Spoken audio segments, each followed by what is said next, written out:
जोरदार वादन होऊ देत आणि या सर्व लोकांचं आपण एक सुंदर असं मनोरंजन करूया. आपली तारपा वादन कला या ठिकाणी देखील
नव्यानं निर्माण झालेला पालघर तालुक्यातील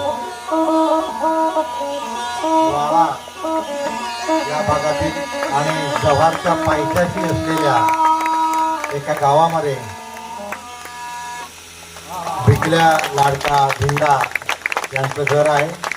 त्या परिसरात 94 वर्षाचा हा माणूस कलंदर वृत्तीनं जगतो आहे. थांबा धिंडा थांबा. आणि याचं एक कर्तृत्व, कलेचं प्रेम जगभर पोचवण्यासाठी यशवंत तेलम आणि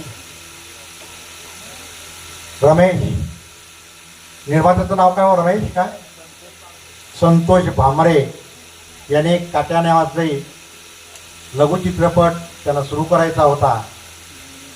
दरम्यानच्या काळामध्ये गेल्या 15 वर्षापासून बाराते सर माझे मित्र आहेत. BEd पासून ते आमचे मित्र असल्यामुळे आणि यांचं चित्र पाहिल्यानंतर ते धिंडा यांच्या शोधात होते. दरम्यानच्या काळात माझी दाढी वाढलेली असल्यामुळे माझा चेहरा त्यांच्यासारखाच दिसत होता आणि म्हणून बाराती सरांनी सांगितलं माझ्याकडे एक माणूस आहे या भूमिकेला फिट बसणारा. आणि म्हणून बाराते सरांनी मला फोन केला की अशा प्रकारचं काम करायचं आहे, तुम्ही याल का. म्हटलं आदिवासी लोकांच्यासाठी मला जर काय करायचं असेल तर मी जरूर करेन, मी तुमच्याकडे येतो. आणि मग त्यांनी भूमिका समजावून सांगितली. मी म्हटलं प्रथम मला ज्या व्यक्तीची भूमिका करायची आहे त्या व्यक्तीला मला भेटायचं आहे. आणि याहीपेक्षा छोट्या कपड्यामध्ये धिंडा आपल्या घरात बसलेले होते आणि एका खोलीमध्ये अशा प्रकारची अनेक तारपा वाद्य, त्यांनी छोटी आणखीन मोठी, आपल्या उंचीच्या पेक्षाही मोठी अशी वाद्य त्यांच्या घरामध्ये आहेत. मातीच्या भिंतीचं घर, प्रशस्त घर आणि काही सर्टिफिकेट्स लावलेले होते. मी त्यांना भेटायला गेल्यानंतर त्यांना एवढी आपुलकी, म्हणजे आपला कोकणातलाच माणूस आहे, दुसरा माणूस कोणी आला की एवढ्या आपुलकीनं त्याने आम्हाला सगळी माहिती दिली आणि त्याने आश्चर्य व्यक्त केलं. माझी भूमिका तुम्ही करणारच. भूमिका त्यांनाच करायची होती, परंतु अशिक्षित असल्यामुळे आणि त्यांना काही पाठांतर जमणार नाही म्हणून ती मला भूमिका करायला मिळाली.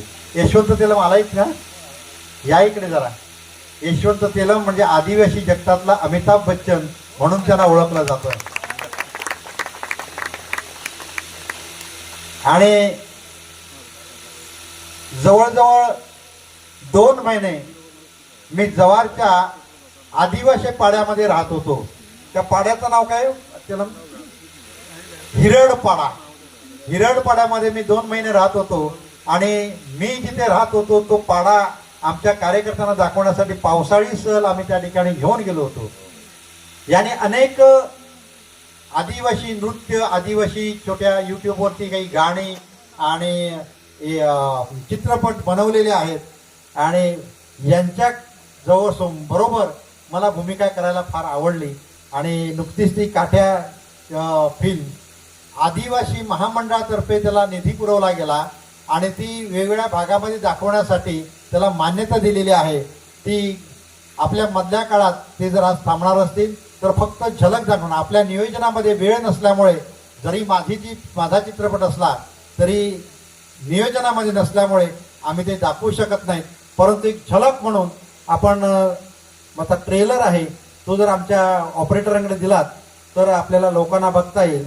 आणि भविष्यात केव्हा तरी आपण हा पिक्चर, या चित्रपट आपल्या भागामध्ये दाखवू.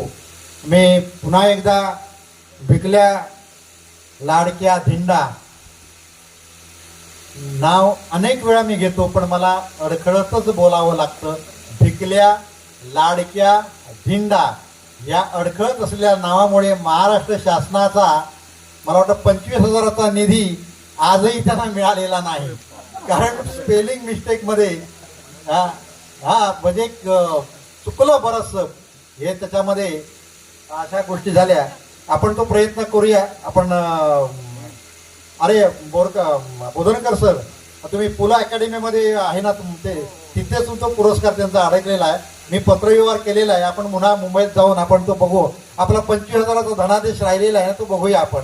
आणि आता काही तुम्हाला गरज नाही, पद्मश्री घरात तुम्ही श्रीमंत आहात आणि या श्रीमंत नगरीमध्ये तुमचा पद्मश्री पुरस्कार मिळण्या अगोदर सन्मान झालेला आहे. आम्ही तुम्हाला आयुरारोग्य मिळो अशी परमेश्वराकडे प्रार्थना करतो. पद्मश्री नंतरचेही पुरस्कार आपल्याला मिळोत ही अपेक्षा बाळगतो आणि थांबतो. जय हिंद, जय महाराष्ट्र.